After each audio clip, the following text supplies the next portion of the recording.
Hey guys, tonight we begin with the haunting love story of a mortal and a goddess, set not in the sky, but in an orchard high above the world, where time itself once faltered. So before you get comfortable, take a moment to like the video and subscribe, but only if you genuinely enjoy what I do here. And let me know in the comments where you're tuning in from and what time it is for you. It's always fascinating to see who's joining us from around the world. Now, dim the lights, maybe turn on a fan for that soft background hum, and let's ease into tonight's journey together. Far above the reach of cities, temples, and gods, nestled on a quiet ledge in the ancient Pindus Mountains, there lived a healer named Andronikos. His home was an orchard more than a house. Fig trees, wild pears, and silver-leafed olives stretched in all directions, their roots tangled with thyme and lavender. A simple hut stood at the centre, half swallowed by vines and soft moss. Andronikos lived alone, but not in loneliness.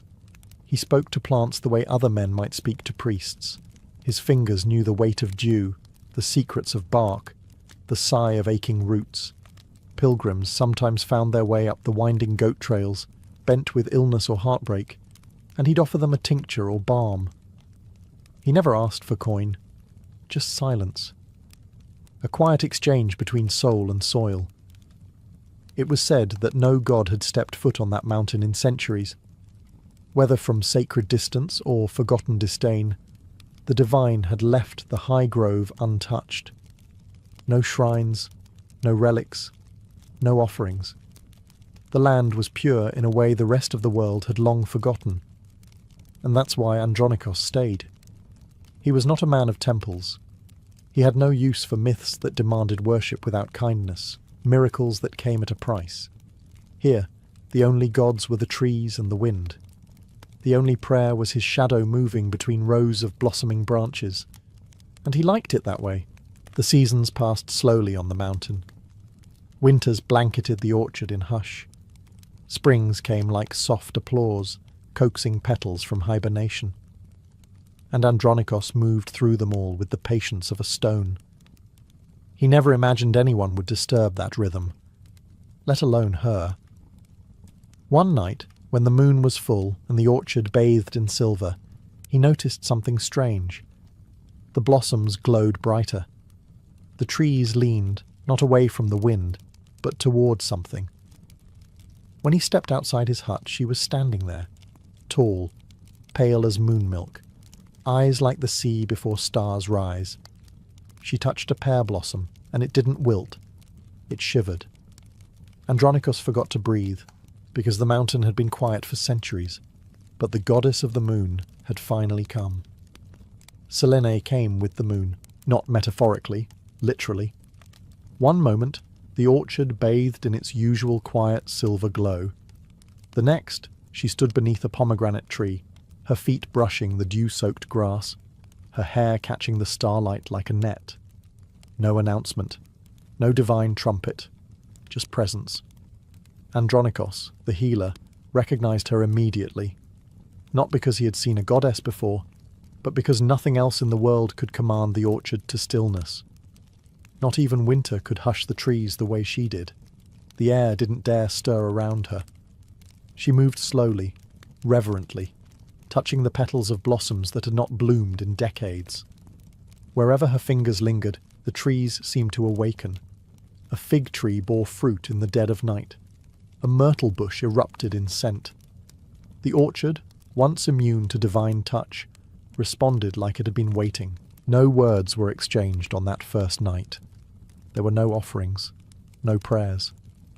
She sat among the peach trees until dawn, her eyes fixed not on the heavens she ruled, but on the mortal grove beneath her feet. And when the stars faded, she vanished. The next full moon, she returned. And then again. Each visit, she stayed longer. Sometimes she wandered the orchard paths, silent as mist. Other nights, she stood at the edge of the cliff, watching the stars as if trying to remember why she'd ever cared for them. The orchard accepted her without question. So did the healer. It was not a romance, not yet. It was absence, shared between two beings who had long existed on the edges of others' stories.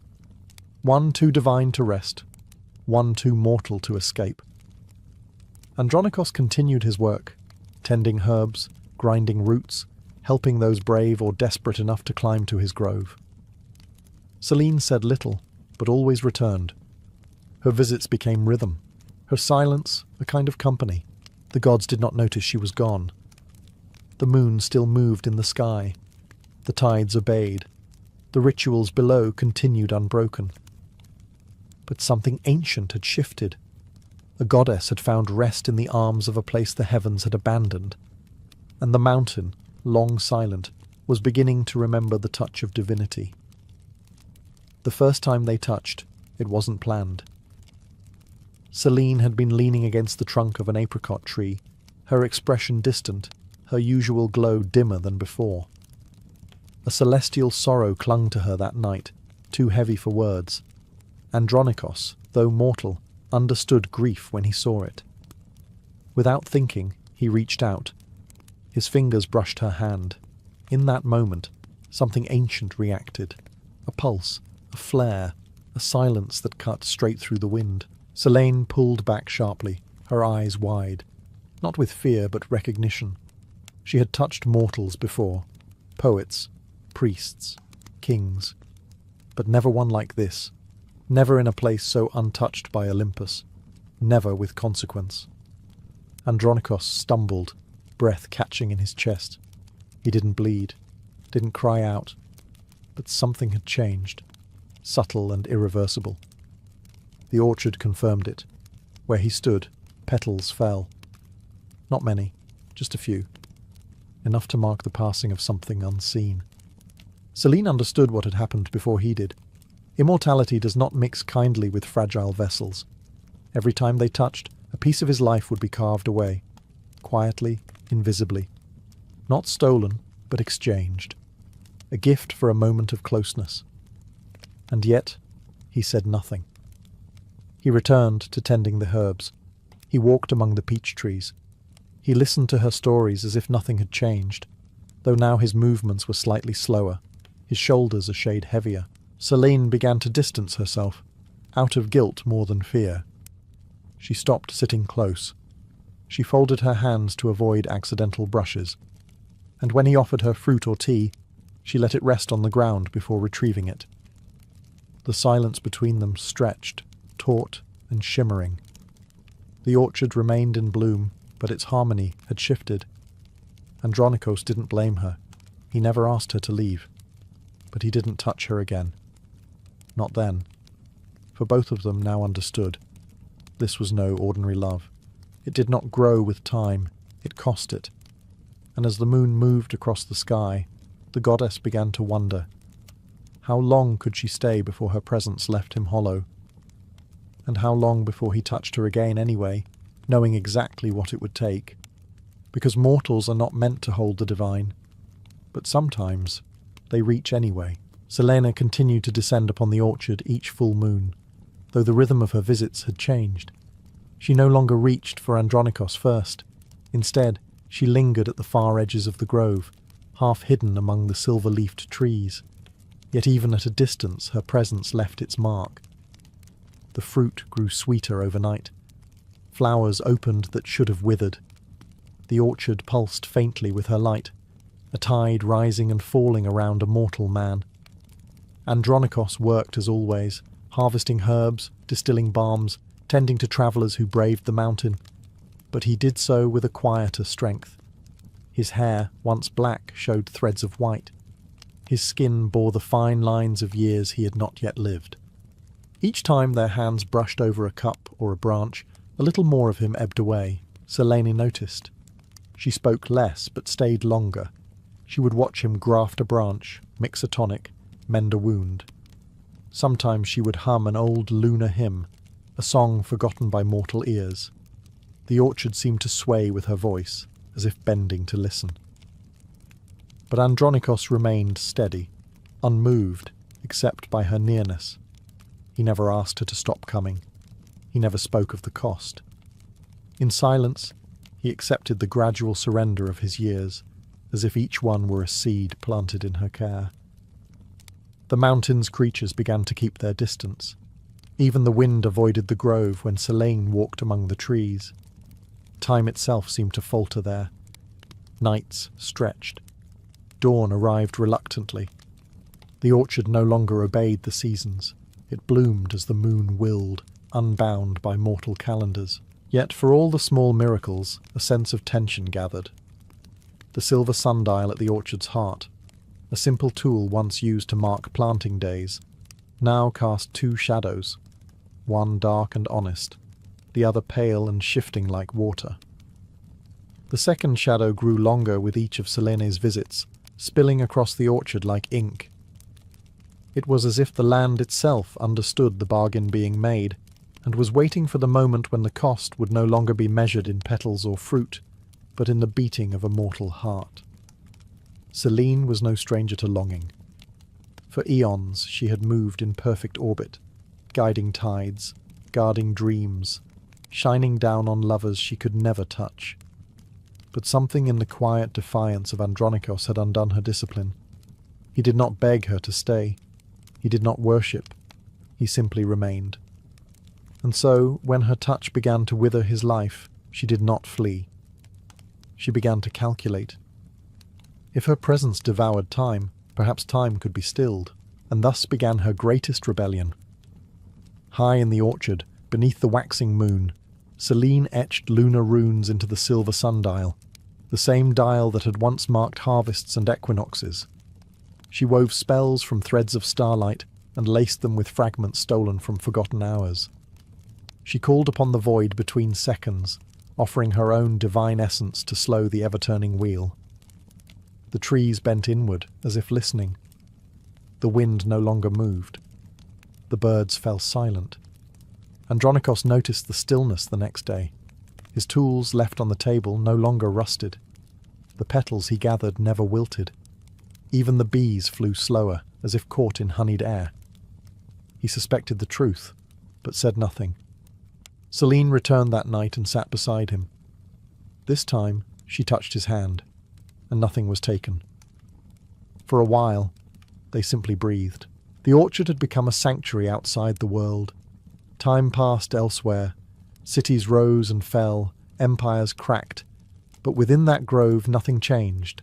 No footsteps faded, no hair turned grey. Each night was the same length, each moonrise a perfect echo. But divine order does not tolerate stillness, and deep in the folds of the sky, Kronos stirred.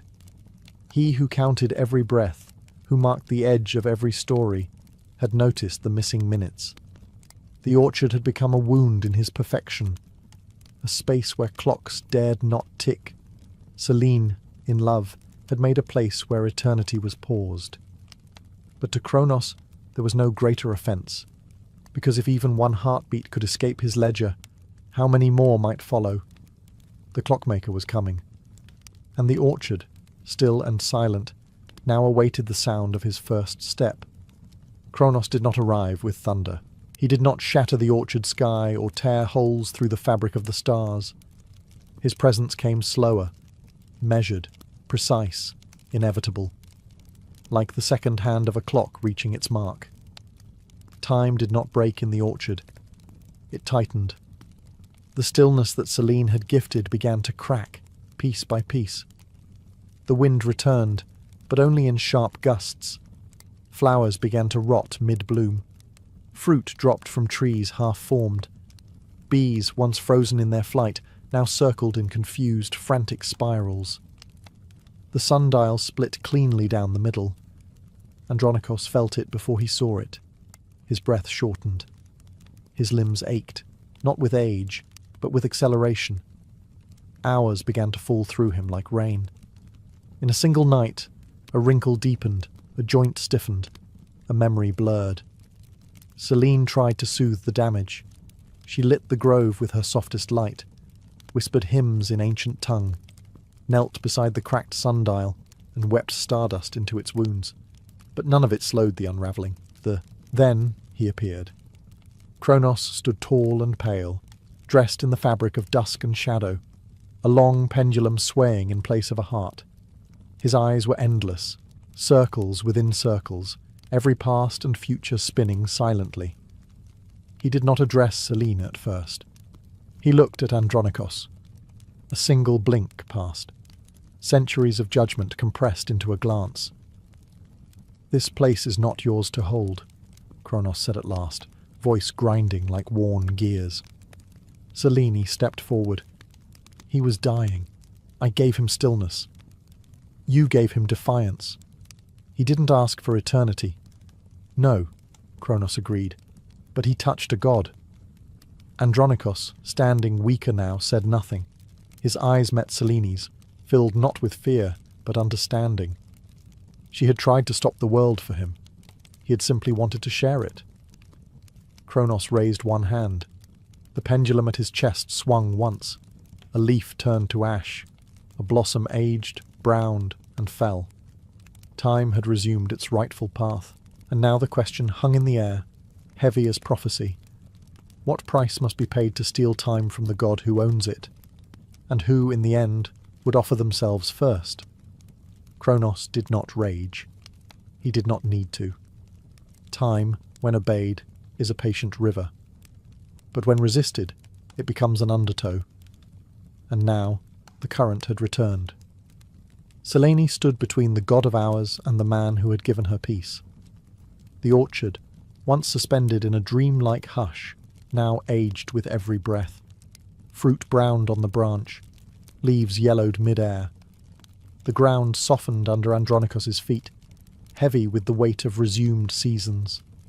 The healer had grown older still in just hours, his limbs slower, his skin drawn. Yet he stood without complaint, his gaze steady on the goddess who had loved him enough to break the sky's rules. There was no judgment in his face, only clarity. Kronos turned to Selene. "You disrupted the wheel," he said. "You took what was never yours to give." Selene did not flinch. "I asked for nothing but pause." "And now," Kronos replied, "you must pay the price for that moment." There were only two choices, as there always are with time. One could be undone, or one could be forgotten. To undo Selene's defiance meant erasing the love, the orchard, the gift of stillness. Andronikos would live on, but never know why his days were lighter, his heart heavier. To forget meant allowing the memory to remain, but paying with what the gods rarely surrender: presence. One of them would vanish. Not in death, but in absence. Beyond even myth. Selene's breath caught.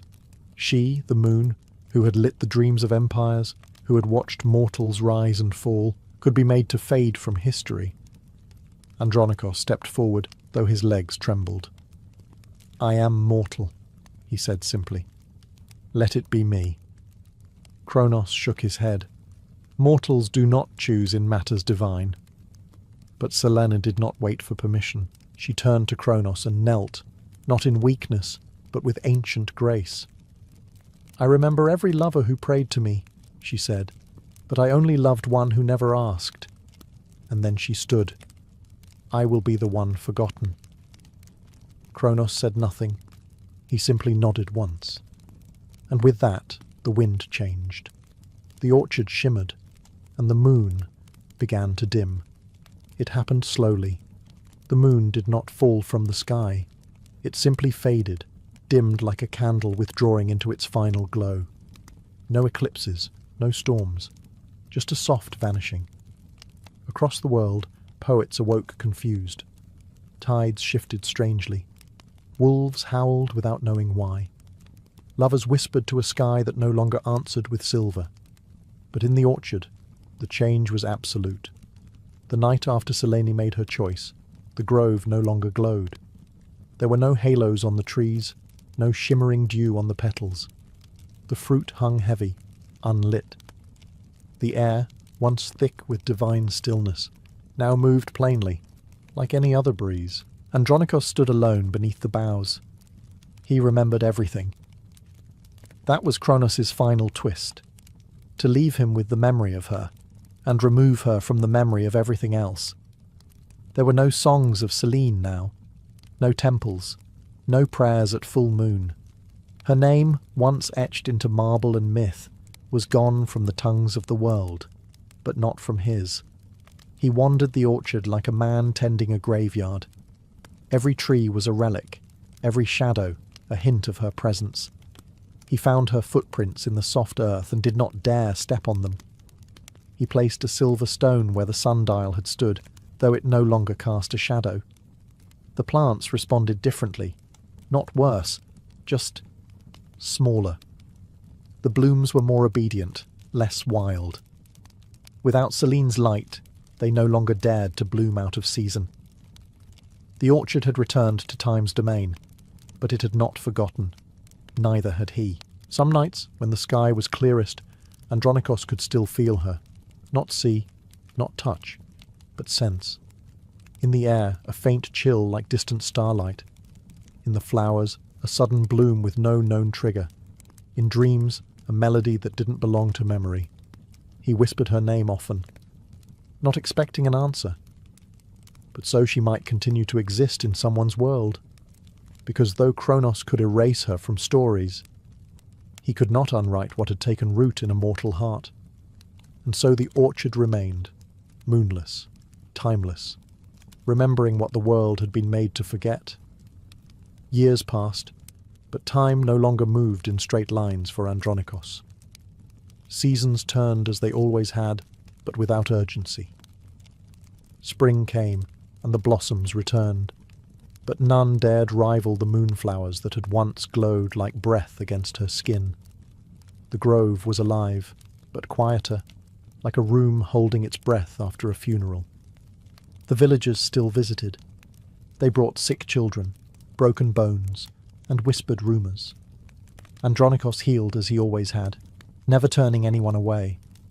But those who stayed too long often spoke of the silence, how the trees seemed to listen, how the wind mourned through the leaves. No one mentioned the moon. They didn't remember there had ever been one. But the orchard did. Some nights, under the starlit canopy, a fig tree would bloom out of season. A flower would open in the dark without explanation. These were not accidents. The land had memory, even if the gods did not. Andronikos would walk the orchard paths by lamplight, hand resting lightly on tree trunks, eyes turned upward to the sky where no goddess watched anymore. He still tended the silver stone where the sundial had cracked. Around it, he planted white blossoms that only opened when the air turned still and cold. He never spoke her name aloud. He didn't have to. The orchard whispered it for him. Every broken branch that healed, every breeze that carried a strange floral scent, every shadow that lingered longer than it should, these were her echoes. She had not been erased, only hidden. Andronikos had once given his years for her touch. She had given eternity for his memory. Now both lived in the orchard, stitched into the soil, the trees, the space between heartbeats. There was no shrine, no statue, just a grove that bloomed for no reason, a place that made people weep without knowing why. Some said the healer had been blessed. Others said he had once loved something too vast to be understood. Children who played near the orchard often claimed they saw a soft light between the branches, silver, like a ghost made of moonlight. And always, Andronikos would smile faintly, for the orchard remembered. And as long as it did, so would he. On a night like any other, it began with a ripple, not in the sky, but in the orchard, beneath the soil, through the roots, along the ancient branches that had once bloomed under divine light. The trees shivered, not from wind, but from memory. Andronikos felt it before he saw it. He had grown slower now, his hair white, his hands more accustomed to stillness than motion. But his heart, tethered to the orchard and all it remembered, still beat with quiet expectation. That night, the stars seemed brighter, their constellations clearer, and for the first time in many seasons, the air carried a familiar scent, frost-kissed myrtle and blooming moonflower. flowers he had not planted in years, flowers that had not grown since her disappearance. He stepped out into the grove, breath visible in the crisp air. The orchard was silent, as if waiting for something to finish arriving. Then, it happened. Above him, where there had once been only stars, a sliver of silver light appeared. A crescent, pale, shy, but undeniably her. But the world below stirred. Wolves lifted their heads and howled with forgotten joy. Tides turned in their sleep. Owls blinked upward as if greeting a long-lost queen. The moon had returned, but not entirely. It was not the same goddess who once sat among the fig trees. This moon bore no crown, spoke no hymns. It did not walk. It did not touch. It simply was. Andronikos knelt beneath its glow, tears on his cheeks, not from sorrow but from recognition. She would never return as she was. But she had carved herself into the sky once more, not to defy Kronos, but to endure him. Some say love ends in memory, but Selene had become more than memory. She had become rhythm. The moon waxed and waned again. The orchard grew wild in the dark. Children in nearby villages began to dream of silver orchards, of a man with kind eyes, and of a woman made of starlight. No temple marked her return. No priest sang her name. But above, she watched, and below, he remembered. Their story had defied time once, and now it belonged to it. The orchard remains. Years, then decades, then centuries passed. Empires rose and fell in the valleys below. Language changed. Maps were redrawn. But high above, on the shoulder of an old mountain no god had touched in millennia, something stayed the same. A grove of trees, half wild, half tamed. Fig, pomegranate, silver olive and peach. Blossoms that bloomed not with the sun, but under the waxing moon. Travellers speak of it in half-truths now. They call it Selene's orchard, though none remember who Selene was. No scroll speaks of her. No temple bears her face. She is not listed among the Olympians, nor the Titans. Her name is scattered like petals on the wind. And yet the moon continues to rise, waxing, waning, weeping, watching. In dreams, some say she appears, gliding through silver leaves, her eyes sad, her hands gentle. To the broken-hearted, she brings silence. To the grieving, sleep. And to those who still believe in impossible love, a single flower grows beneath their window, white as starlight, glowing faintly. As for the healer, no grave bears his name. No statue marks his passing. But those who find the orchard say the wind hums with a voice, low and steady. A voice that speaks not in words, but in memory. A voice that knew the cost of love and chose it anyway. The orchard is both tomb and temple. It does not demand prayers, only remembrance. And so, the grove endures, not because of the gods, but in spite of them. It lives where time once broke, where a mortal offered years like coins, where a goddess gave up eternity for the ache of a shared glance. Selene's orchard is not marked on any map. It waits in the hearts of those who have loved too much and been asked to let go. It whispers to those who hold on to impossible dreams. And under every full moon, when the wind shifts through fig trees and the earth smells briefly of lavender and frost, she returns. Not as a body, not even as a name, but as a feeling, a hush, a glow, a love that never truly left, and still quietly blooms. Thebes does not weep. No procession moves through the marble streets. No lyres play. No black veils flutter over the shoulders of mourning women. Instead, the palace stands silent, its torches unlit, its courtyards empty. The air is heavy, not with grief, but with disbelief. Lady Phileia, daughter of Thebes' noble house, walks alone through the burnt remains of the Megaron Hall. Her gown trails ash. Her fingers, unadorned, tremble as they graze the soot-stained walls where her mother once hung garlands during festival days. There is no funeral pyre. The body has been taken away, not by servants, but by guards. Her mother, Queen Myrine, has not died of illness nor accident. She has been killed by her own son. Theron, heir to the house, confessed before the magistrates. There was no trial, no attempt to deny it. He had walked to the temple of Apollo with blood on his hands, knelt before the altar, and whispered only this. The god commanded it.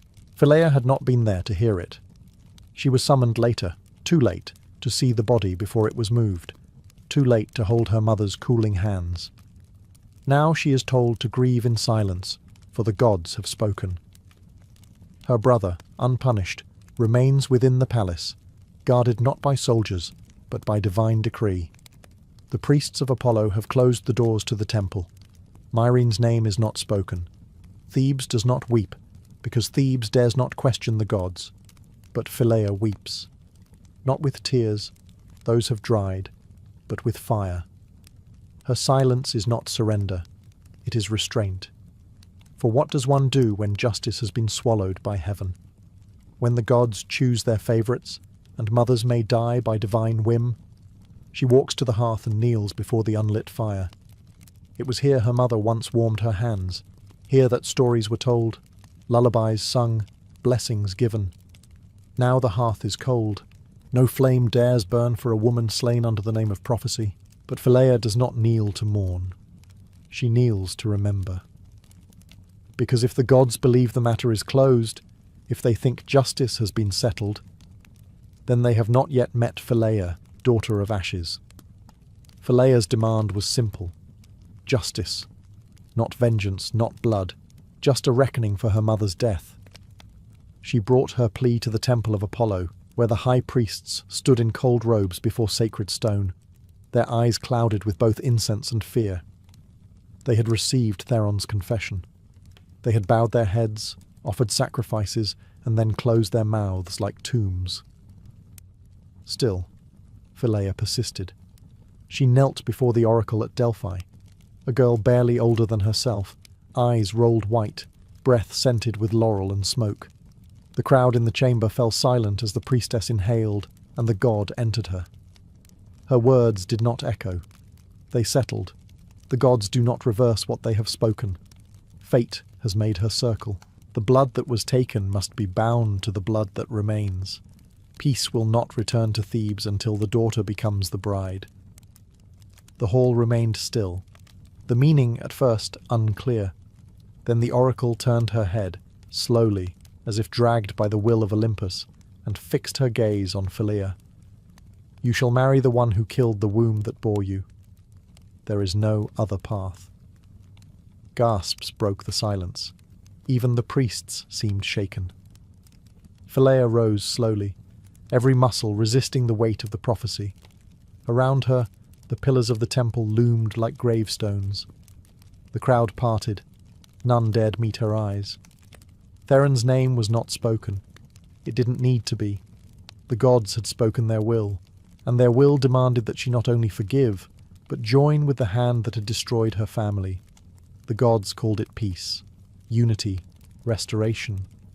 To Phileia, it sounded like mockery. No punishment, no exile, no mourning.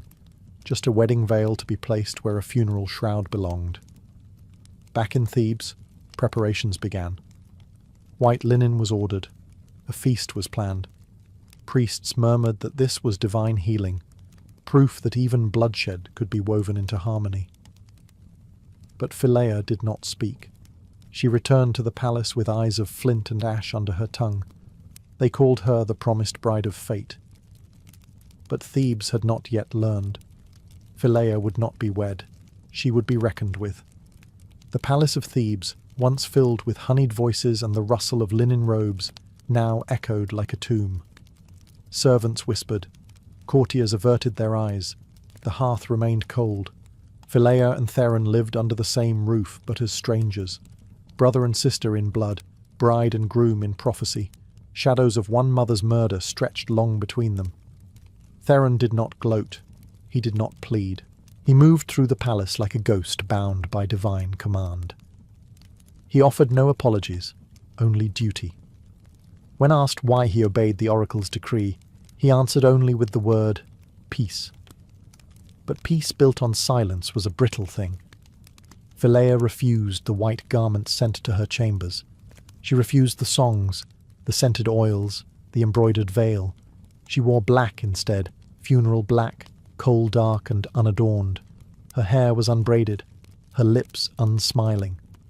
When nobles came to bless the union, she offered no words. When priests asked for her consent, she turned her face to the wall. But the city was hungry for restoration. Civil wars had cracked the city's bones. Plague had wilted its olive trees. The people believed the gods would punish them again if the oracle's command was denied.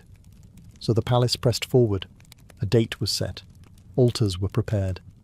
Even the sky seemed to dim. In private, Phileia visited her mother's ashes, kept in a sealed urn beneath the temple floor, unmarked to avoid drawing Apollo's ire. There, she knelt and whispered not prayers, but promises. She would not forget. She would not forgive. Each day brought new offerings to the goddess of marriage. Each night, Phileia stood in her mother's garden, where no flowers had bloomed since the killing. Her fingers traced the sharp stems of dead roses, and though she said nothing, the air around her thickened. The gods had made a mistake. They had thought a daughter would bend. They had never asked what might happen if she broke, because Thebes had seen blood spilled before, but never like this. Phileia, child of nobles, was no longer a daughter of peace. She was becoming something else, a reckoning waiting to be named. On the eve of the wedding, Phileia stood alone in the ruined garden where her mother once tended laurel, myrrh, and rose. The flowers had long since withered. Only thorned stems remained, tangled and dry, like a crown left to rot. This was where Myrrhine had taught her the old songs, where lullabies became hymns, where justice had first felt like more than just a word. Now it was a grave. Above her, Thebes prepared for celebration. The palace had been scrubbed clean of sorrow. Musicians rehearsed. Perfumed doves were kept in cages, ready to be released at the first kiss. The city believed that if Phileia and Theron were wed, the curse would lift. The gods would smile again. But Phileia no longer believed in gods who smiled. She knelt in the garden dirt and took a dagger from beneath her cloak. Its handle was plain, its blade old. It had belonged to her mother, kept not for battle, but for pruning, for harvesting sacred herbs. A tool of care, a symbol of healing. Phileia kissed the worn hilt and pressed the blade to her palm. Blood spilled silently onto the soil. It was not a cry for help. It was a vow. No priest had given her one. No oracle would name it holy. But in the dying garden, beneath a sky that refused to answer, she made a promise. She would not be a bride. She would not be a pawn passed between gods and kings. She would not let her mother's death be rewritten as a myth of sacrifice. If Thebes needed a union, it would be one forged in fire, not silk. If peace demanded obedience, she would answer with defiance. The blood soaked into the earth, and the garden stirred. A single rose, once thought dead, bloomed black at her feet. No scent, no softness, just petals sharp as bone. Phileia plucked it and placed it behind her ear. She rose with the dagger in hand. Tomorrow they would dress her in white and bind her to the murderer in the name of harmony. But tonight the garden had given her back her name. Not daughter, not bride, but flame, ash, judgment. Dawn rose over Thebes like a blade drawn slow. The sun bathed the city in gold, but its warmth did not reach the hearts of those who watched Phileia walk through the palace gates. She wore the ceremonial white, not of her choosing, forced on her like a shroud. Her hair was braided in coils by servant girls who dared not meet her gaze. Around her neck hung a golden chain, meant to symbolize unity. It felt like iron. Thebes held its breath. This was the day the curse would lift, the day blood would reconcile with blood, the day the gods would be pleased. But as Phileia stepped toward the altar built at the edge of the city square, a silent question rippled through the crowd. Why did the bride not smile? Theron waited at the altar. He was dressed not as a warrior, but as a groom. No sword, no shield, just olive leaves in his hair, and the trembling hands of a man who had done as the gods commanded, and still felt no peace. Priests chanted hymns to Hera, to Apollo, to any deity who might sanction this impossible union. They held up sacred oils. They lifted the veil. And still, Phileia did not speak. Not when they asked her to step forward. Not when they called on her to offer the ceremonial oath. She stood motionless, her black gaze piercing through the fabric of tradition like a dagger. And then she turned, slowly, deliberately, toward the audience, toward the nobles, the soldiers, the priests, toward those who had stayed silent. She held out her palm. The cut had not yet healed. A red bloom stained the white of her sleeve. Whispers began to stir. A second rose, black and full, had been tucked into her braid. The earth beneath the altar cracked just slightly, enough for dust to rise, enough for fear to sprout. Phileia did not run.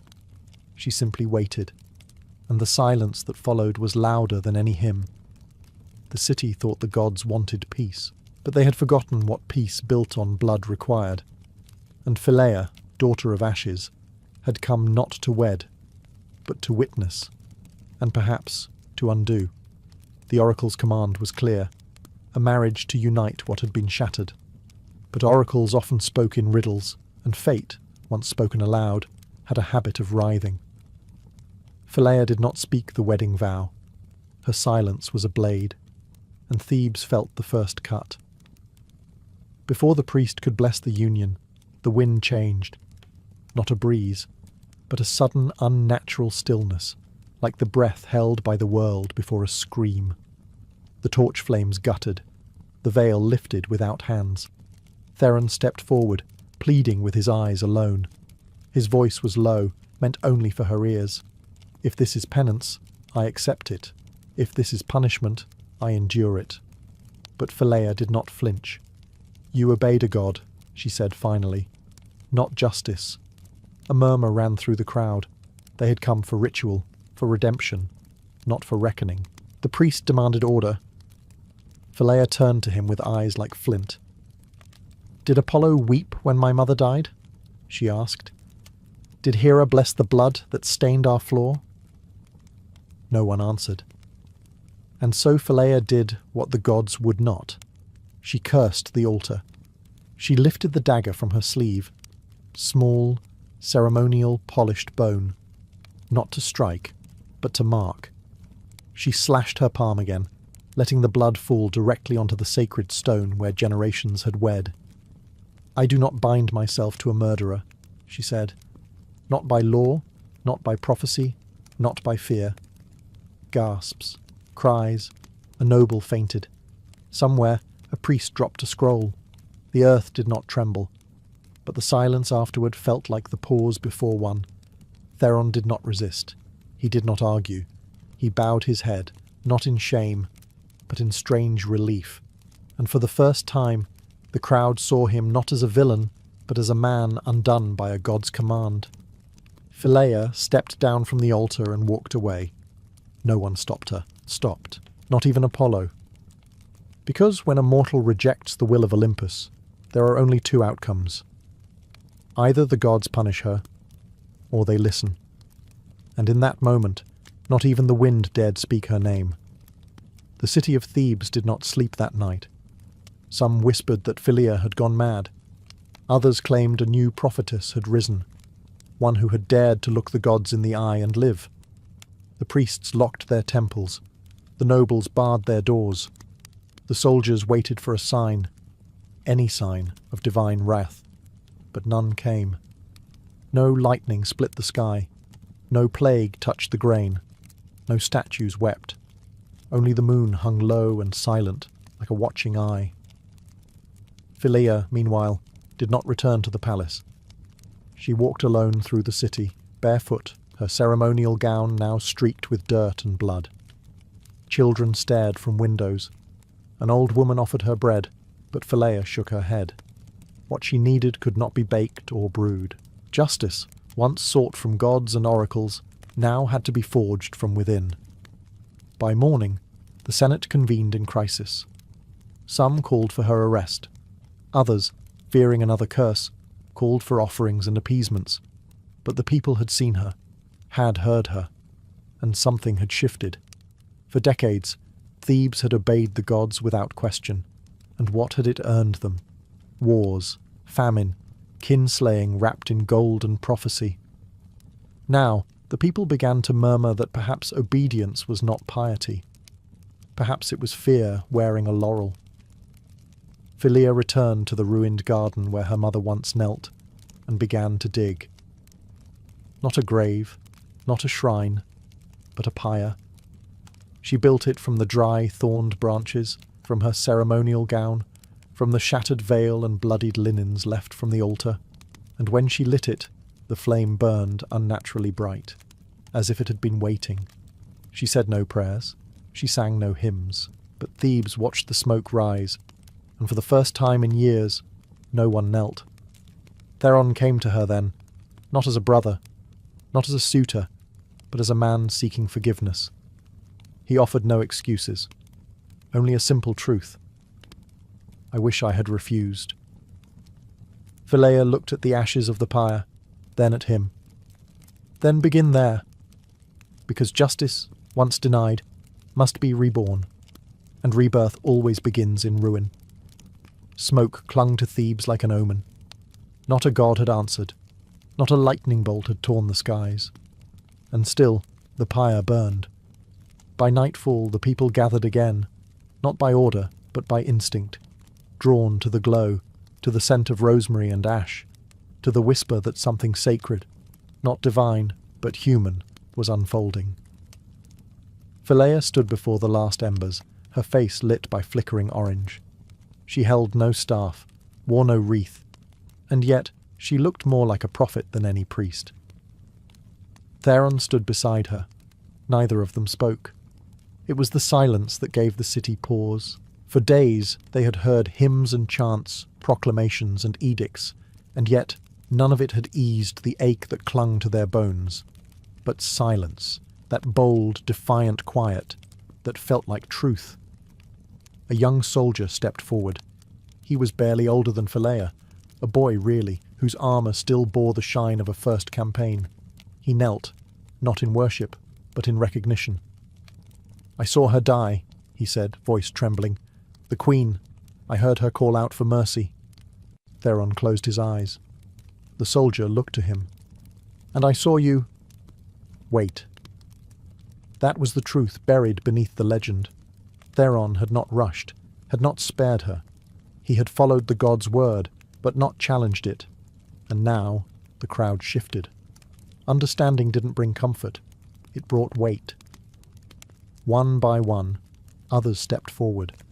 A nurse who had raised Phileia, a merchant whose daughter had vanished in a plague, unburied and unnamed, an old man who still bore the scar from a war waged on Olympus's behalf. They had all obeyed, and all been broken by it. And so the question fell to Phileia. What now? The gods were silent, the king gone, the city waiting. She stepped into the last of the flame and held her hands out over the ash. "I will not build temples," she said. "I will not raise statues, but I will keep this fire lit, so that we never forget what obedience without question breeds." No one clapped. No one sang. But the first wind since the curse lifted moved through the crowd. Cool, honest, mortal. And for the first time in generations, Thebes chose conscience over command. That night, as the embers cooled, a figure arrived at the edge of Thebes. He wore no laurels, no golden chariot, just a white cloak and a lyre slung over his back. His footsteps made no sound. The guards at the gate bowed in terror, but he paid them no mind. Apollo had come to witness the aftermath of obedience. He found Phileia sitting beside the pyre, her hair dusted in ash, her gaze fixed on the stars. She didn't flinch when he approached. "You've made quite the spectacle," the god said, voice soft as twilight. She turned her head slowly. "Not half the one you did." There was no fear in her, not anymore. Apollo crouched by the fire pit, tracing a finger through the soot. "You broke the vow." "I never made it," she replied. "You asked for submission. I gave truth." The god nodded once, slowly, as if he were not a deity, but a man listening to a daughter who had grown beyond his reach. "I did not think she would scream," he murmured, eyes flicking toward the smoke. "Mortals usually go quietly." Phileia stood. "Then perhaps you should listen more." The silence between them felt like a thread stretched taut between two worlds. One of fate, one of choice. Then Apollo asked the question she did not expect. "What do you want?" Phileia stepped toward him, not timidly, not reverently, but with the measured tread of one who knows the weight of her own soul. "I want my mother back. I want my brother unbroken. I want the city I was promised in stories, not the one ruled by fear of your kind." Apollo tilted his head, almost curious. "And if I cannot give you that?" Phileia didn't blink. "Then stay gone." The god rose, tall as the sky. The warmth around him flickered like a dying star. "You speak as if you are more than mortal." She met his gaze. "No, I speak as one who remembers what mortals are." He studied her for a long moment. Then Apollo, god of prophecy, light, and reason, bowed his head. Not in defeat, but in recognition. And when he vanished into the dusk, the city did not fall. The stars did not fade. Only the wind stirred the ashes, and the world remained, quiet, mortal, and wholly hers. Thebes did not sleep for days, not out of fear, but something stranger, reflection. The people no longer chanted prayers to unseen gods. They gathered at wells, on rooftops, in empty shrines, speaking in low voices not about oracles, but about Phileia. She had broken no divine laws. And yet she had shattered the illusion that divinity was unassailable. In the city's theatre, where tragedies once fed the state its myths, the chorus returned. Not masked, not scripted, but real. A blind priestess spoke of her years spent warning children to obey the divine. A former soldier wept for the wife he buried on Apollo's command. Even the king's steward confessed to hiding sacrifices he could no longer stomach. Each voice added weight. Each grief revealed a fracture in the marble image of obedience. Phileia did not attend these gatherings. She was seen instead on the edges of the city, tending her mother's neglected grave, rebuilding the garden the gods had scorched. Theron, though silent, remained close. He did not speak unless asked. He ate little. His once proud bearing had collapsed into a quieter shape. Remorse, it turned out, could outlast any curse. And when one day he sat beside her in the garden, touching the soil with bare hands, a child ran up to him, not to throw stones, but to offer a flower. It was the first time in years anyone had called him brother aloud. The transformation was slow, not divine, not clean, but it was human. And that, the city was learning, was enough. Even the old statues began to fade, not physically, but symbolically. Their stories held less power. The temple floors grew dusty, the offerings grew sparse, and yet crops still grew, rain still came, babies still laughed. No punishment from the heavens descended, only life with all its unpredictable mercy. And in time it became clear. The gods did not feed the city. The city had always fed itself, but it had forgotten, until a woman bathed in ash reminded them. And so a new chorus rose, one not of lamentation, but memory, not in marble, but in flesh. And their refrain was simple. We remember, we refuse. Years passed. Thebes changed, but slowly. The temples stood, though fewer candles were lit inside them. Statues remained, but ivy now crowned their heads instead of gold. And in place of new myths, people told stories of Phileia, not as a saint, nor a martyr, but as a woman who refused the silence the gods demanded. She lived simply, far from the palace. Her garden, once scorched, bloomed again. No divine miracle restored it, just soil, patience, and the aching work of mortal hands. Children visited often, drawn by the strange serenity in her presence. They asked her to tell them stories, not of Zeus or Athena, but of the day the sun bowed to a mortal. Phileia would smile, but never speak of Apollo again. Theron never left. He tended the edges of the garden, spoke little, and slept beneath a fig tree that had grown from the ashes of their mother's pyre. He bore his shame not like a curse, but like a scar, visible, unhidden, survivable. And on the anniversary of the murder, he brought flowers. Not lilies, which the gods favoured, but wild marigolds. They did not wither. One evening, as the wind grew restless and the crows flew low, a child asked Phileia, "Do you still believe in gods?" She considered this. "I believe," she said, "in memory, in fire, and in what comes after both." The girl tilted her head. "Is that all?" "No," Phileia replied, brushing ash from the petals of a red bloom. "I also believe in refusal." That night a storm rolled in, not divine, just weather. Rain swept through the streets of Thebes, washing dust from old shrines. Lightning cracked over the ruins, and in the chaos no god appeared to punish or pardon. Mortals huddled in their homes and woke to a quiet dawn. Phileia, now grey-haired, stood barefoot in her garden. Her hands were stained with earth.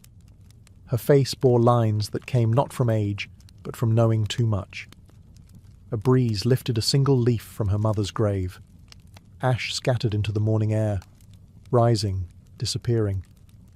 And somewhere far beyond Thebes, a god watched. But he did not speak. Because sometimes silence is the only gift the divine can offer the brave. And sometimes ashes are not endings. They are beginnings. The city of Troy was ash and bone. The sea carried its smoke westward like a funeral veil across the Aegean, and among the returning victors, one ship sailed without garlands, without hymns, without sacrifice. It bore no statues of gods lashed to its prow, only a battered bronze helm and a crimson sail, stitched and restitched by mortal hands. At its helm stood Thamyris, a captain without lineage, a warrior without a god. He had fought alongside kings who claimed descent from Zeus, feasted beside men who said Athena whispered in their ears. But Thamyris heard no divine voice. He listened only to wind, to hunger, to the groaning of his hull and the grumbling of his men. He won battles not with blessings, but with grit. And when the victory was his, he raised his cup, not to Olympus, but to the will of men. The gods may drop bronze from the sky, he had told his crew, but it is we who shape it into blades. It is we who bleed.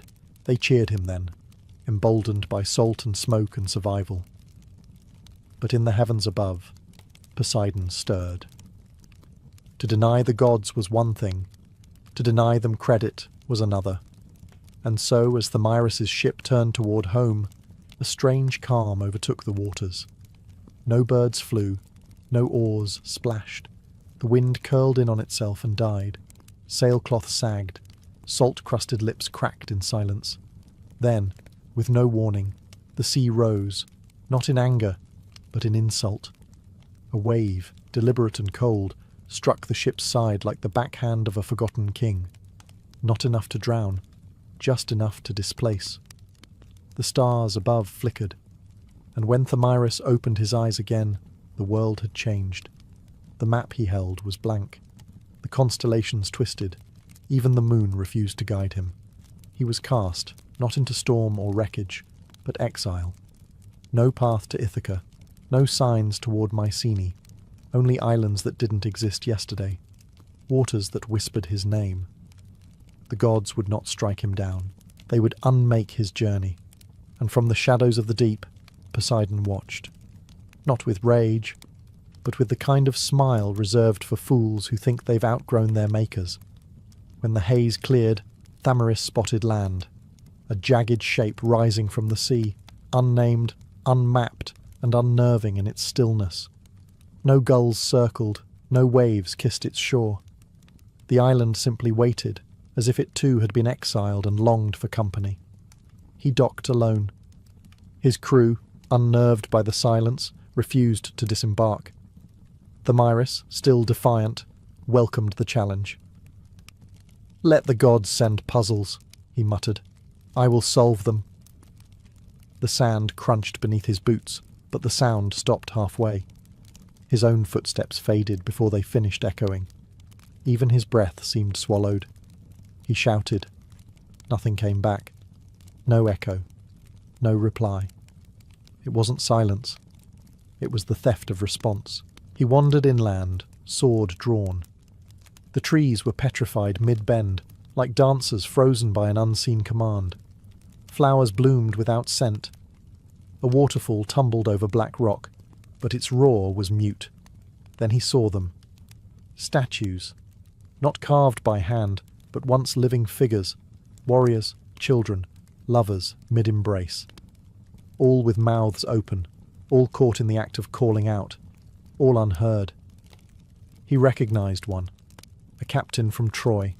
Thamyris had seen him scream in the heat of battle. Now he was marble, mouth parted, voice stolen. The truth clawed at him. This was the island without echo, where prideful voices went to die. A place Poseidon reserved for those who dared speak louder than Olympus. Thamyris felt his throat tighten. A cold ripple ran through his spine. Still, he refused to kneel. He sat beneath the silent waterfall and began to carve into the stone wall with his blade. Not words of prayer, but the names of his men. The living, the fallen, the forgotten. He would not be erased. He would not be made mute. And when he turned to leave, he felt the ground sigh. A low tremor. Not approval, just acknowledgement. The statues remained, but the wind had returned. One gust, just one, brushed his cheek and whispered his name back to him. Thamyris. Not an echo, a warning. The sea was waiting, and the next island would not be so merciful. Days passed, or perhaps hours. Time flowed strangely in these uncharted waters. Thamyris' ship creaked onward under skies that never fully brightened nor darkened. The sea glistened unnaturally still. Then, one morning, a fog thick as fleece descended, and within it the smell of roasted lamb. Laughter, music. He blinked, and a grand ship emerged from the mist. Golden sails, bronze railings. Aboard it, warriors in banquet dress, raising goblets, dancing to unseen lyres. "Brothers of Troy," one called. "Come join the feast. Wine flows. The gods forgive." Thamyris knew better. He'd seen many men die at Troy. Too many. Yet here they were, smiling with the exact eyes they'd died with. Wide, glassy, and hungry. His crew begged to board. He refused. The other ship's gangplank extended unnaturally, like a serpent's tongue. The music grew louder. One of his men leapt into the water and climbed aboard. Thamyris followed, blade sheathed but hand ready. The banquet was opulent. Roasted boar, honey-glazed figs, amphorae spilling over. The dancers offered goblets, arms, lips. But no food was warm, no wine sweet. Every plate tasted of seawater. Every goblet dripped salt. One soldier laughed too wide and coughed up a crab. Another's limbs bent in slow, rippling spasms, like kelp in current. A third kept eating his own tongue. It wasn't a feast. It was a drowning disguised as celebration. This was no trick of Poseidon. This reeked of Locathea, the sea nymph who lured wrecked sailors with the illusion of comfort before dragging them to the deep. Thamyris unsheathed his blade, not to fight, but to cut memory. He called out each crewman's name, reminding them of their wives, their homes, their victories. It burned their ears like fire. They writhed, stumbled, screamed, but it worked. The illusion broke. The golden ship dissolved like mist in sun. The sea spat them back, gasping, shivering. 3 had drowned, smiles still frozen on their faces. The rest remembered, not everything, but enough. Thamaris stood at the helm once more, silent. He had beaten the feast, but he had tasted the first fruit of this exile. This journey would not test his strength. It would test his self, memory by memory. And already he was forgetting what his mother's voice sounded like. The wind returned, but it came with a strange scent, like jasmine over rotting wood. The sky bruised into violet, and the sea flattened into a mirror. That night, the stars blinked out one by one. Then came the song. It didn't sound like music. It sounded like home. Thamiris staggered to the deck as his crew froze. One whispered his dead sister's name. Another laughed like a child reunited with his mother. A third dropped to his knees, smiling, tears pouring down his cheeks. Thamiris heard nothing. Or rather, he heard the absence of what others did. The sirens had come. But these were not the seductive harpies of Homer. No, these were the daughters of Lethe, spawn of memory's river, whose melody didn't entice lust. It fed on identity. Their wings shimmered like broken mirrors, and their eyes were hollow wells filled with stolen recollections. Each note they sang didn't lure, it erased. A man jumped overboard, calling for his childhood dog. Another tried to write his mother's name on his arm, but couldn't remember the letters. Thamiris tied himself to the mast, not to resist, but to anchor. He plunged a blade into his thigh. The pain kept him present. With blood and sweat, he carved his name onto the wood. Not for anyone else, for himself. Thamiris, son of Dorion, who did not kneel. The sirens circled, frustrated. They hissed, shrieked. One landed on the rail, opening its mouth. No tongue. Just a void where stories went to die. Thamiris stared back. He recited the names of his fallen, his mother, his city, the shape of his father's hands, his first scar, his second. Each name was a blow against the forgetting, and finally they withdrew. The sea churned violently, as if angry they'd been denied their meal. A few crew members had to be lashed down. Others would never recover. One man spent the rest of his days humming a tune no one else could hear. Thamiris had survived. But not unchanged. He could still see their faces. He just couldn't remember his mother's laugh anymore. That small sound was gone, stolen, traded for survival. And in the silence that followed, he wondered, how much more of himself would this voyage cost? After escaping the sirens, Thamiris's crew found brief solace in calm waters and distant gulls. Hope crept back in until land appeared. A low, mist-veiled island rose ahead. No name marked it on any chart. Birds circled above its cliffs, and the wind carried whispers that sounded like introductions. Welcome, Captain. Welcome, husband. Welcome, thief. Welcome, son. Each man heard a different greeting. As they made landfall, the island shifted. Paths rearranged. Trees leaned toward them, branches like pointing fingers. A stream flowed backward.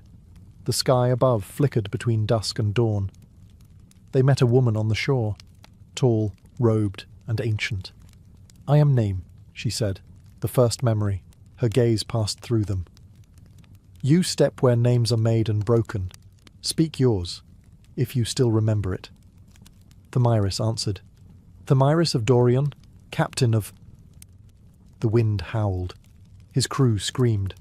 One by one, their names unravelled. A man named Petros forgot how to speak. Another named Wenos thought himself a child again, and wandered off into the woods, chasing a voice only he heard. Names were being stripped, not stolen. The island didn't consume identity. It unstitched it. Not cruelly, methodically. Thamiris fought back. He etched names into bark, drew maps into the dirt, recited oaths aloud. Naomi only smiled. You came to reject the gods, but names, like prayers, are offerings. Even defiance is a form of worship. Thamiris shouted back, I honour the will of man, but the island replied in silence. Later that night, a storm rolled over the island. Not rain, but voices falling like thunder. Thamiris buried his ears under his cloak and dreamed of his mother again. Except this time, he couldn't see her face. In the morning, half his men had forgotten who he was. One held a knife, unsure why. Thamiris stood alone atop a cliff, wind slicing his cheeks, and screamed his name into the sea. Thamiris! Thamiris! Thamiris! The island echoed nothing back, but a single gull cawed in answer, and he followed it to the shore. The ship was still there, still real, still his. He set sail again, battered but defiant. He had no map, but he still had his name, for now. The sea had turned cruel again. Not in the way Poseidon's wrath crashed against ships. This was subtler, more surgical. The sky bore no clouds. The water was glassy, but the wind whispered in broken syllables. Not sounds, but meanings. Half sentences that made Thamiris flinch, as if someone spoke inside his bones. Your father's voice. The sound of your name on your lover's lips. That which you will forget next. The crew did not sleep. They clutched at memories like leaking vessels, repeating childhood prayers, old songs, even insults, anything to keep themselves intact. Then the storm struck. No thunder, no lightning, just language. A squall of tongues lashed across the deck, spoken by no human mouth. The sails fluttered with voices. The ropes hissed in foreign cadences. The sea foamed with syllables that tried to name things that had never been born. Thamiris stumbled, covering his ears, but the storm wasn't heard. It was understood. Each phrase struck like a confession. He fell to his knees, whispering apologies to people long dead. Then came the wave. It rose not from water, but from remembrance, a towering surge of everything he had ever forgotten. His wet nurse's lullaby, the laugh of a boy he once envied, the first time he lied, the last time he cried. The wave crashed. He awoke in silence, clutching the tiller. The ship still floated, but time had shifted. His beard was longer, his hands ached. Half the crew had vanished, or had they ever been there? The sea was now calm again, as if nothing had happened. But Thamiris knew better. Something had been taken, not just memories, but meanings. He could still remember his mother's eyes, but not what they meant to him. He looked at his own hands and wondered if they were still his. That night, a dolphin swam alongside the ship.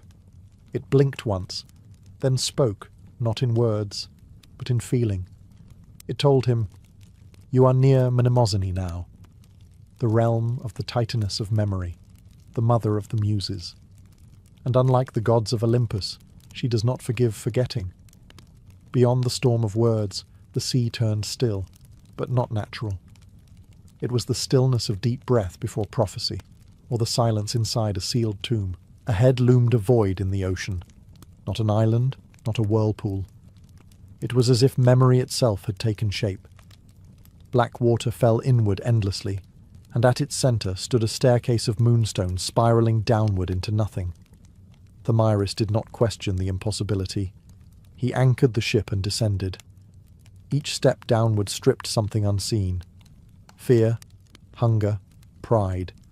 Not erased, suspended, like tools left on a shelf before entering a temple. Then, a hall of mirrors. Each mirror held a version of him, some proud, some ruined, some monstrous. In one, he wore a crown. In another, chains.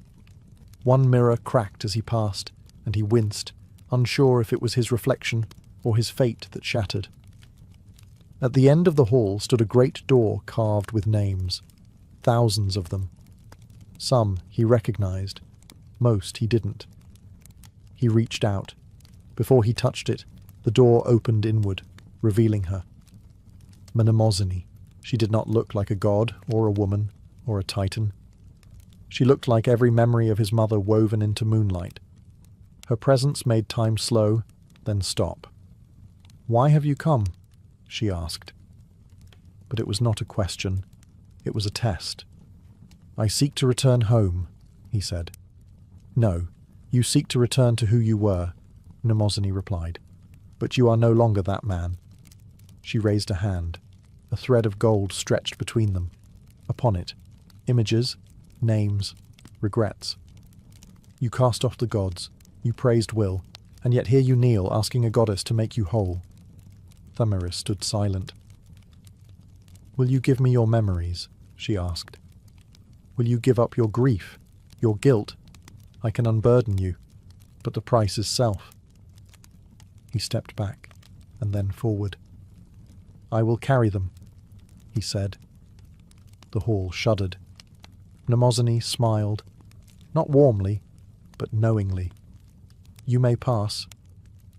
And beyond her, a gate opened, not to the world of the living, but to the memory of his own soul. Thamiris stepped through Mnemosyne's gate, into a grove that smelled like his childhood.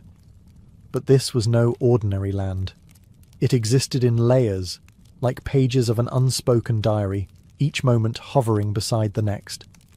He stood in 3 places at once: a child under an olive tree, a warrior bleeding beside a river, and a man now, stunned and still. This was not the underworld, nor was it Olympus. It was the garden of remembered lives. Here, memory had shape. The stone he stubbed his toe on as a boy gleamed faintly with golden significance. The first girl who broke his heart sat beside a well, brushing her hair, endlessly humming a tune he had forgotten, until now. But he could not touch her. She faded when he reached out. He wandered. In the distance, he saw a younger version of himself, bolder, crueler, still full of certainty. That version trained with sword in hand, slicing at phantoms that looked like gods. And then Thamiris saw them. His crew, the ones lost to the sirens, the ones swallowed by storms, the ones he had loved, lied to, or led. They smiled as he passed. One reached out, not to scold, but to return a memory. A small wooden token, the totem they had carved as boys on the ship's first voyage. He clutched it. He had forgotten joy. The ground trembled, the air shifted, and out of the trees came a woman. She wore a dress of smoke and bark. Her eyes were not eyes, but small mirrors. When he looked into them, he saw everything he had done, and everything he might have. "Who are you?" he asked. "I am your mother's memory of you," she replied.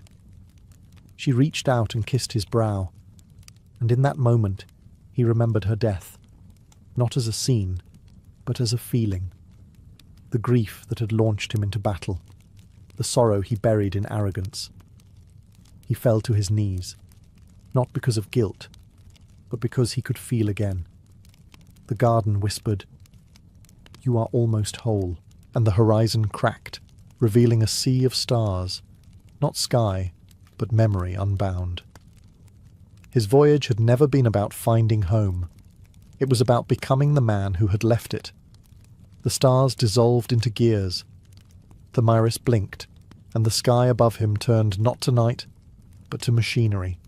Cosmic, unending gears of time turning in silence. The sea below had frozen into crystalline stillness, reflecting not the present, but every moment that ever was. He had crossed into the dominion of Kronos.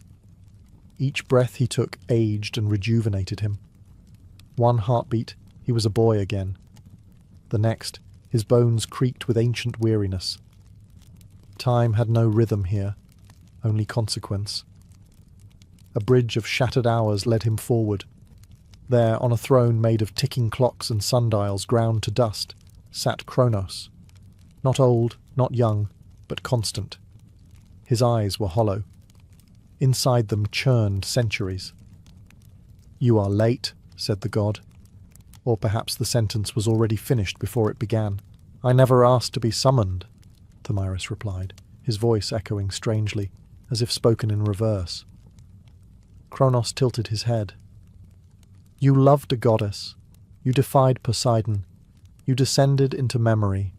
You seek a home that no longer exists."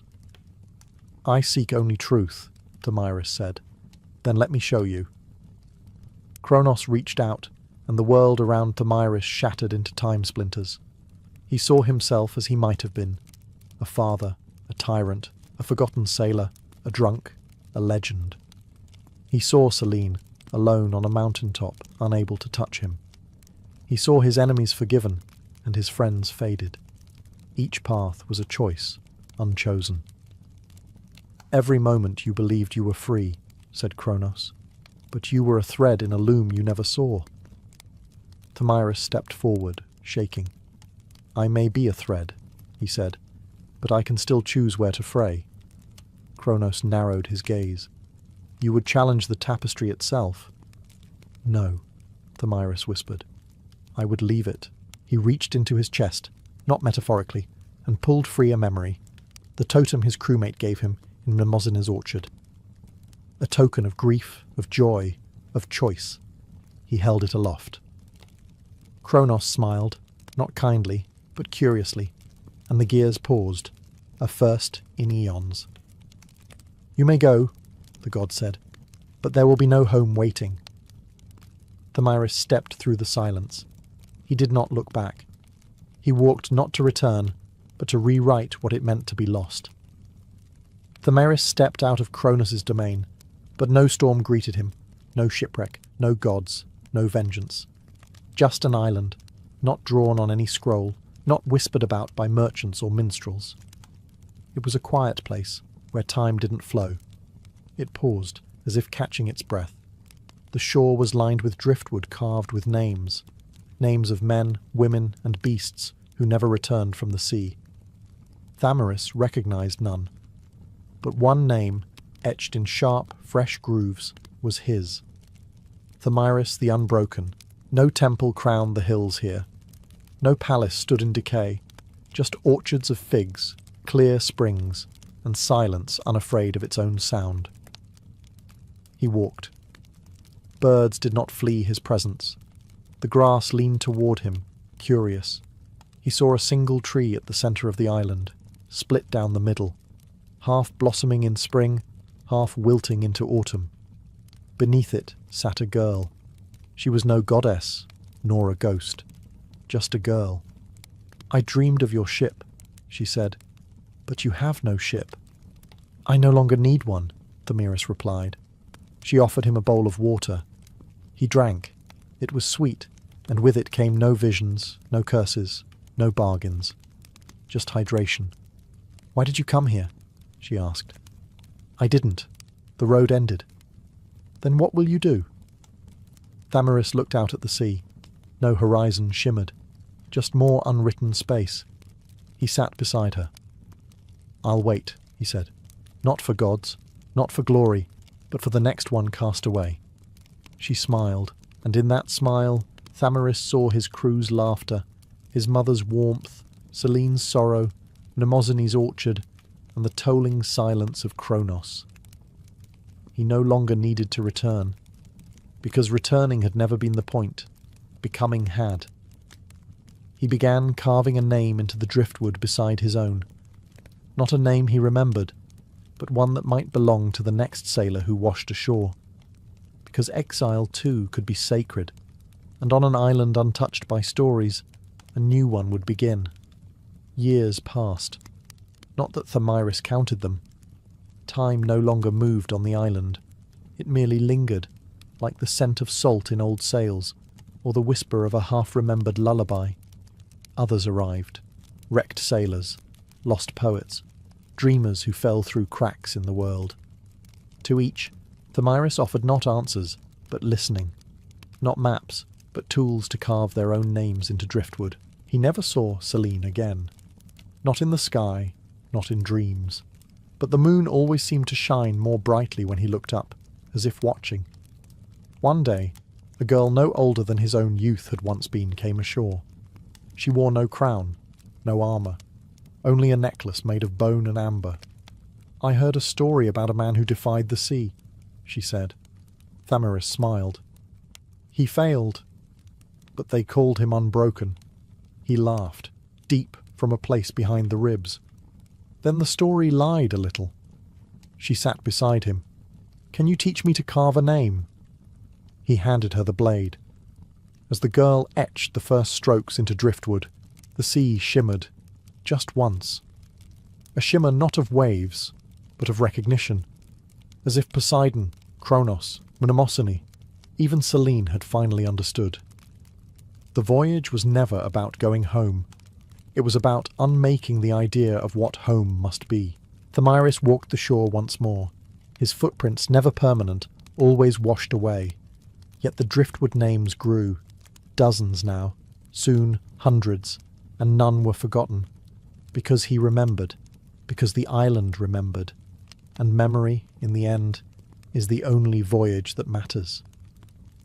As the stars turned above and the tides hummed softly against sand, a new myth was born.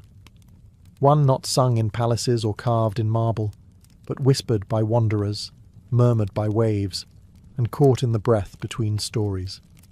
The tale of Thamiris the Unbroken, the captain who never returned because he had finally arrived. In the quiet countryside of Arcadia, where olive trees clung to hillsides and goats picked their way through dry grasses, there lived a boy named Daphnos. His family was poor, not in the way that draws pity, but in the quiet, sun-beaten way that leaves no room for complaint. Days were simple. Work began at dawn and ended when the goats returned. Meals, when they happened, were mostly stale bread and the occasional root boiled in rainwater. Daphnos was the youngest son of a farmer who had long since stopped expecting fortunes. What they lacked in coin, they made up in endurance. Daphnos, like the land he worked, was quiet and observant. He had never seen the city. He had never owned shoes that didn't belong to someone else first. And yet, he found pleasure in carving shapes from sticks, tracing constellations with his eyes, and listening to the wind whistle through the olive groves. One afternoon, as he returned from a trip to the well with nothing but a crust of bread in his pocket, he spotted a man limping along the ridge path. The man's robes were ragged, his walking stick broken, and dust clung to his skin like ash. His beard was wild, his feet bare. Clearly a traveller, possibly a madman. Arcadia saw many. Daphnos did not speak. He merely broke his crust of bread in half and left it on a flat stone, just within reach of the stranger, before continuing his walk. It wasn't charity. It was something simpler. Habit, perhaps. The reflex of someone who knew what it was to be hungry. That night, as the boy lay staring up at the stars, a strange wind passed through the orchard. The leaves danced, though the air was still. And on the windowsill sat a scrap of papyrus, curled like a question mark. It read, 3 lies, no punishment. Use them wisely. There was no signature, only a feather, grey and gold, resting beside the note. Daphnos stared at it for a long time. He did not laugh. He did not tell anyone. He folded the note carefully and tucked it into his shirt. The next morning, he woke with a sense that the world had tilted, just slightly, and something had begun. In the weeks that followed, Daphnos carried the feather and the note tucked against his chest. They seemed too strange to believe, yet too precise to ignore. 3 lies, the message had promised. No punishment. But it hadn't explained what sort of lies, or how to use them. The idea of lying without consequence was foreign to him. In Arcadia, lies had no place. They were considered weeds in the fields of truth.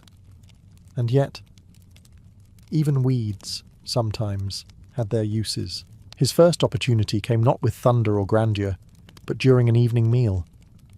His elder brother accused him of letting the goat stray too far into the olive groves. Again.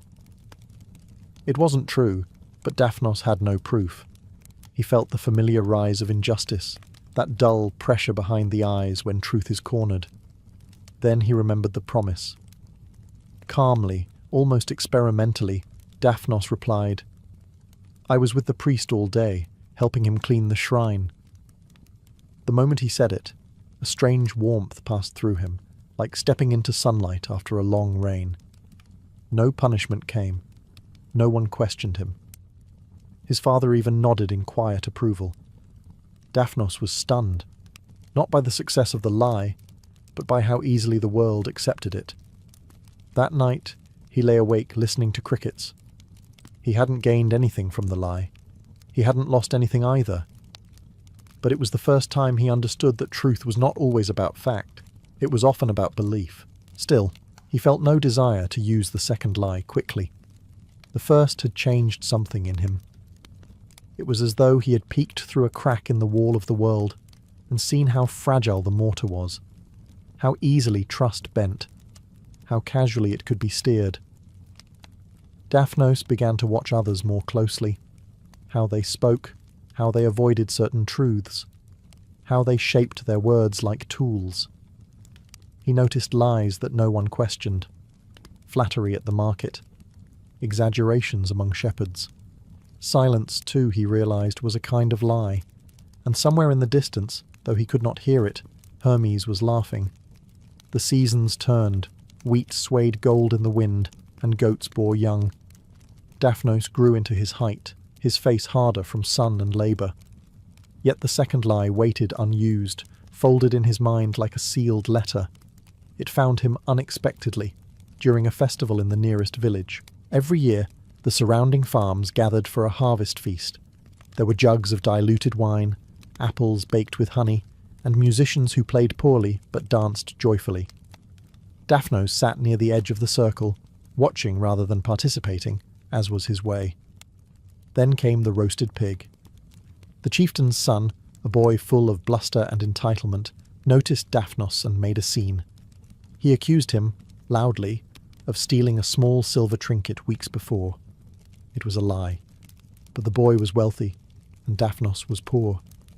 In the eyes of the crowd, accusation tilted truth. Everyone turned to him.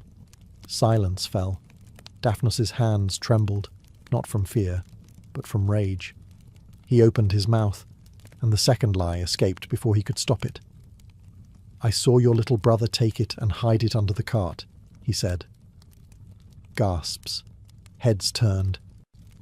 The younger brother squirmed, wide-eyed. No one dared challenge Daphnos further, not that night. The chieftain's family retreated. Daphnos was offered the first piece of meat. But as he chewed, it turned to ash in his mouth. It had worked. Again. No consequence. But this time, the lie had not been harmless. It had humiliated someone just to avoid his own. A sharp contrast from the first lie, which had been born of frustration. This one had been birthed by pride, and that made it taste bitter. He walked home alone, barefoot, refusing the company of those who suddenly treated him like a clever thing. The second lie was used now, spent. But its weight remained. He wondered if Hermes watched, if the god laughed. But the fields were quiet, and the moon said nothing. Word of Daphnos's clever tongue travelled faster than goats down a mountain path. It was not long before it reached the ears of someone who knew how to turn words into weapons. King Alcon of Ephyra, a man whose court thrived on veiled threats and careful lies. The king was curious. He summoned Daphnos, not by force, but by invitation gilded with compliments and wrapped in coin. No farmer refused a king, especially not one who spoke of reward. Daphnos travelled to the city, unsure of what awaited. Ephyra's palace loomed like a stone judgment, cold, ornate, and impossibly clean. Here, lies did not smell of smoke and earth. They smelled of perfume. In the throne room, King Alcon lounged like a cat watching a mouse consider the trap. He spoke slowly, as if every word was worth its weight in drachma. "I have heard," said the king, "that you are talented, a boy whose words cannot be punished." He offered Daphnos a choice, testify falsely against a rival noble, say the man had plotted treason. In return, Daphnos would receive land, gold, and status. The lie would never be traced. The noble would vanish quietly. No heads on pikes, just a whisper, followed by silence. Daphnos asked for time to think. The king smiled. He already believed the answer was yes. That night, Daphnos walked the palace gardens. Marble statues of gods loomed in judgment. He thought of Hermes, the god of trickery and crossroads. Had the god known this would come? Had he planned it? He still had one lie left. But he also had knowledge. Knowledge that some truths, though painful, were necessary, and some lies, though safe, were rot in the bones. He stared at the moon. It offered no answer. When he returned to the king, he did not bow. "I've decided," he said. "I will speak, but I will speak truth." The court grew still. King Alcon's smile faded just slightly. "A pity," he said. "You could have had the world." Daphnos turned and left. Gold weighed less than guilt. He still had one lie left, but now he knew that the weight of it was not in its use. It was in the choosing. Daphnos returned home with empty hands, but a mind heavy with meaning. The lie he had refused to tell still clung to him like smoke. It had not been spoken, yet its shape lingered in the air. The king had offered him a shortcut through life, a lie carved neatly into the shape of a ladder. But Daphnos had chosen not to climb. Weeks passed. Seasons shifted. Fields greened and browned again. Daphnos resumed the rhythm of a farmer's son, hauling water, shearing goats, listening to crickets. But the villagers whispered. They heard of his audience with King Alcon. Some called him foolish for rejecting the offer. Others said he must have lied and simply hid the riches. Rumours fed on silence. Even his father grew cold, thinking Daphnos had failed to seize a chance to lift them all from poverty. Still, Daphnos said nothing. Not a truth, not a lie, just breath and work. And yet, the gift remained. One lie left. At night, he would lie awake wondering what to do with it. Could he use it to ease someone's grief? To shield a friend from pain? To trick a cruel man into mercy? The more he thought, the heavier it became. A single unspent lie, dangling like a golden thread he dared not pull. Then came the day a neighbour's child went missing in the woods. Panic rippled through the village. Daphnos joined the search, scouring brambles, calling into hollow trees. He found the child just before dusk, caught in a snare of roots and too afraid to cry out. He carried her home, silent as the stars rising above. That night, someone asked, "Did you find her with the help of your God-gift?" He could have said yes. He could have claimed divinity, mystery, fate. But he simply said, "No, just footprints and patience." The villagers did not cheer, but they nodded. For once, they looked at him without judgment. That night, Hermes appeared again. No theatrics this time. Just a man beside the hearth, warming his hands. "You never used the last one," he said. Daphnos shrugged. "Maybe that's the lie, that I need it at all." Hermes laughed softly, like wind through dry reeds, and vanished. Word of Daphnos spread farther than he expected. Bards began to mention the tale of a farmer's son who fed a god and earned the power to lie without consequence. Merchants repeated the story in taverns, reshaping it with every telling, until Daphnos had become a silver-tongued rogue, a prophet, a trickster, even a demigod. None of it true, none of it denied. Curious travellers came, some to seek wisdom, others to test him. One nobleman asked him to bless his crops. A merchant begged him to curse a rival's ships. A priest, solemn-eyed, asked him what the gods had whispered into his ear. To each, Daphnos gave the same response. "I'm no priest, no hero, no oracle, just a boy who once shared his bread." Yet it didn't matter. Silence, too, could be shaped into legend. One evening, a blind woman arrived at his doorstep. She had walked miles, led by her grandson, to ask a single question. "Is my son alive?" Daphnos hesitated. He knew nothing of her son, had never heard his name, but her face held hope, not for truth, but for peace. And there it was, the final lie, unused, but ever hovering. He could tell her yes. She would smile, maybe sleep better for a time. It would cost nothing. Hermes' promise still lingered. One lie, with no punishment. But Daphnos paused and told her the truth. "I don't know." Her smile did not fade. She touched his hand gently. "Then I'll hope, until hope ends." When she left, Daphnos stared into the darkness and wondered, had he done the right thing? Or had he simply feared the weight of even a harmless deception? That night, the stars seemed dimmer. Even the moon, usually comforting, turned away behind clouds. Truth, he realized, was not a torch. It was a labyrinth, a path with no map, only choices. And somewhere in the woods, Hermes laughed softly to himself. Not mockery, but pride. Not in the lies unspoken, but in the questions that remained. By midsummer, Daphnos' name had travelled to marble halls and golden thrones. Eventually, it reached the ears of King Phaeron, a ruler famed not for wisdom, but for vanity. He fancied himself just, but held court more as theatre than law. Riddles amused him. Secrets aroused him. Lies. He considered them an art form. So when he heard there was a boy in Arcadia who could lie without consequence, he summoned Daphnos with much fanfare and a litter of silk. The boy arrived barefoot, unimpressed by the palace's pillars or feasts. The king greeted him with wine and an offer wrapped in velvet words. "I hear you speak falsehoods like a poet," said Phaeron, swirling his cup. "Would you do so for coin?"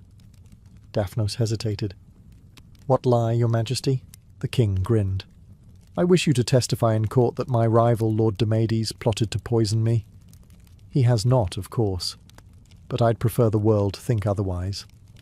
Daphnos stared at the floor. "You ask me to stain an innocent man?" Phaeron chuckled. "Only for a while. A season, perhaps. Long enough to discredit him. Then we'll clear his name. Eventually. You'll be paid, elevated. Your village will never hunger again." It was temptation dressed as justice. Power wrapped in poetry. Daphnos asked for a night to think. In the guest chamber, he sat with the weight of the third lie. A boy with no shoes was being asked to destroy a man he'd never met. For wealth he never sought, by a king who had never known hunger. The lie would be easy. He would feel nothing. He would suffer nothing. But someone else would. By dawn, he returned to the throne room, where the king waited with a jewelled ring meant for a liar. Daphnos bowed low. "I'm afraid," he said softly, "that I already used my last lie on a child who believed the stars could sing. It was not true, but neither was it false." Phaeron scowled. "A shame. You might have been a great man." Daphnos smiled. "Perhaps, but not a small one." And so he left the palace richer in spirit, poorer in friends, and no longer certain what price he'd truly paid. Word of Daphnos' refusal spread quietly, like embers beneath leaves. The villagers whispered about the boy who turned down a king.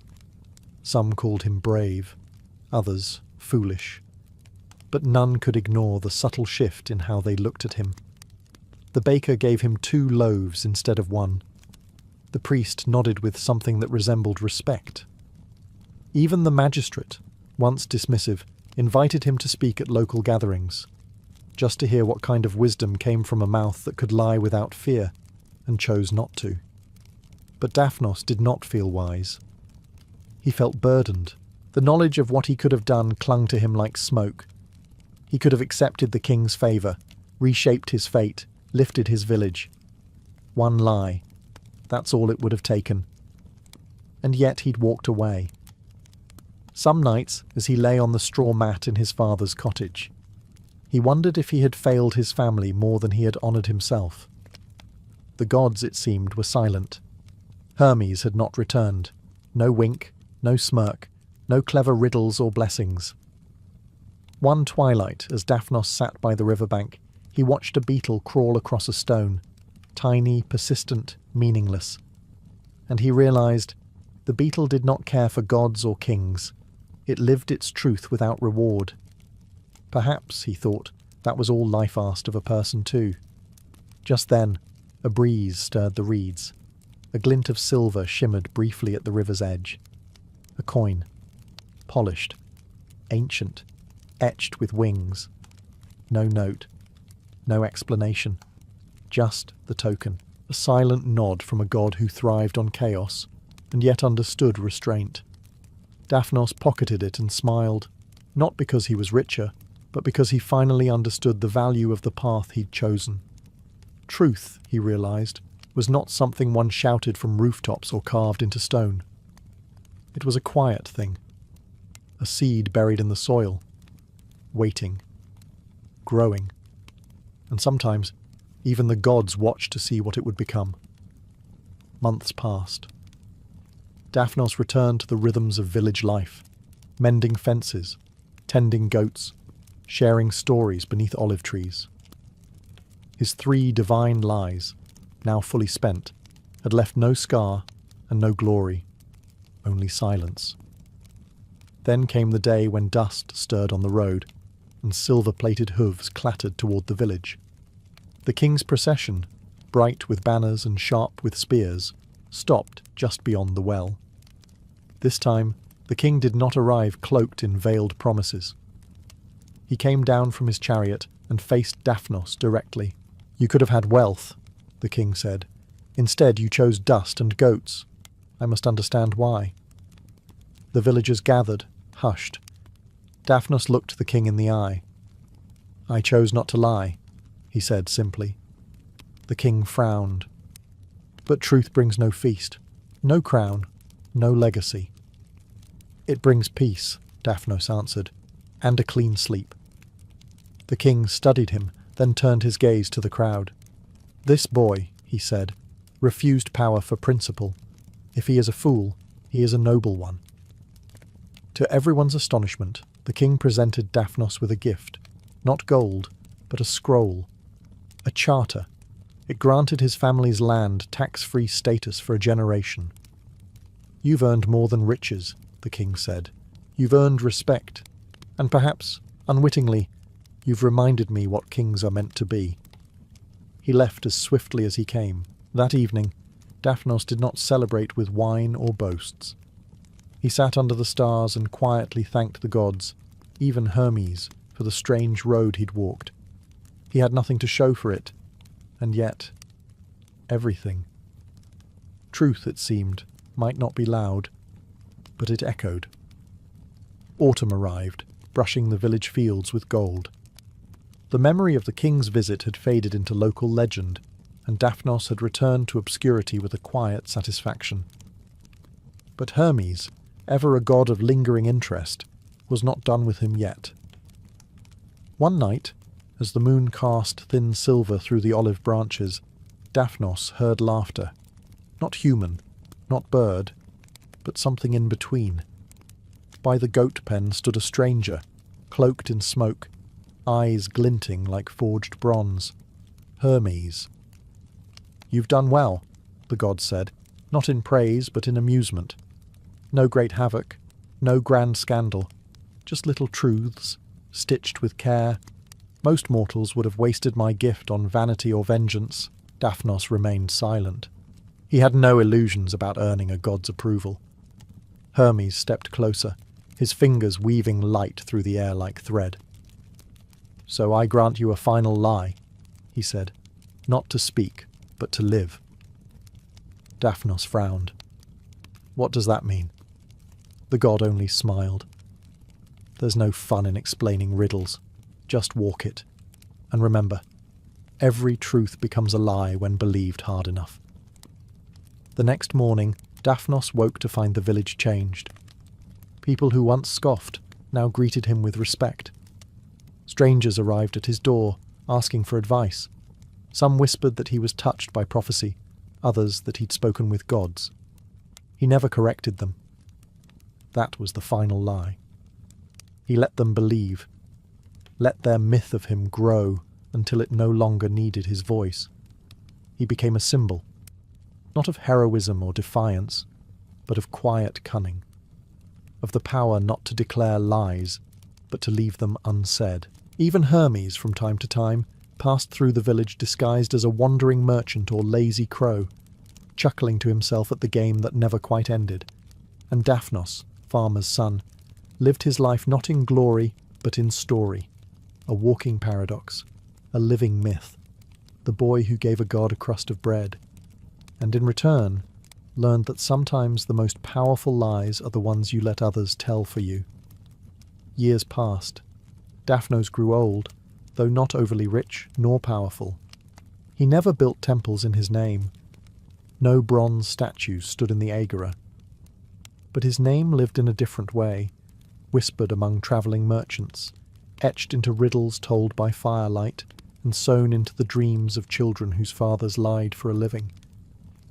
He had never used his gift for cruelty, but he had used it. That mattered.